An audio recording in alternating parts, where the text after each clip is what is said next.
চাঁদাবাজির জন্য আসছিল। আমি চাঁদা দেই নাই দেখা আমার ফার্নিচার দোকানের মাল সামানা বাড়িঘর সব কুবাই রেখে গেছে। আবার আমাদের হুমকি দিয়ে গেছে পেট্রোল দিয়ে আমাদের বাড়ি জ্বালাই দিব।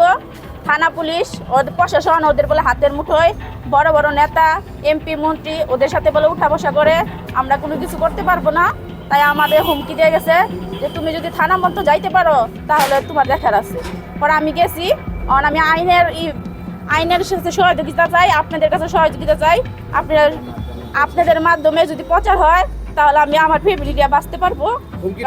হুমকি দিছে আমার চাঁদা যদি না দেই তাহলে আমার বাড়িতে পেট্রোল দিয়ে আগুন জ্বালাই দিব।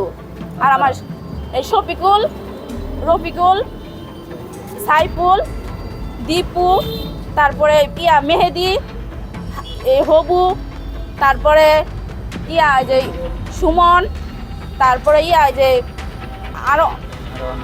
আরো অজ্ঞাত আছে অনেকেই। মনে করো অনেক আসছিল, 300 লোক নিয়ে আসছিল, বড় বড় দা চাবাড়ি যা যা পায় ওরা যা যা পাইছে এটা দিয়ে কুপাইছে। আমার বাড়িতে ঢুকে আমার দোকানে আইসা ভাঙচুর করছে, আমার গেটেতে বলছে যে আর দ্বিতীয়বার যদি আসতে হয় থানা পর্যন্ত যদি যাই আমি তাহলে আমার বাড়ি বলে পেট্রোল দিয়ে জ্বালাই দিব, কেউ বলে কোনো কিছু করতে পারবো না। এর জন্য আমি আপনাদের কাছে একটু সাহায্য চাই, প্রশাসনের কাছে একটু সাহায্য চাই। প্রশাসনকে এর জন্য আমি বলতেছি অনুরোধভাবে যে আমার যেন একটু সহযোগিতা করে, আপনারা সবাই মিলে যেন আমার একটু সহযোগিতা করে। না, আমাদের কোনো রাজনীতি পরিচয় নেই। ওরা হলো বিএনপির নেতা।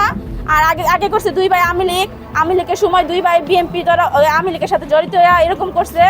এখন মনে করেন এরা বিএনপি করে 2 ভাই, এই বিএনপির ক্ষমতায় ওরা 2 ভাই আওয়ামী লীগ এরকম করতেছে। মনে করেন জায়গায় জায়গায় মানুষে মারধর করতেছে, হাত পা ভাঙ্গা চাঁদাবাজি করতেছে। ওদের বিরুদ্ধে কেউ কোনো কিছু নিতে পারে না।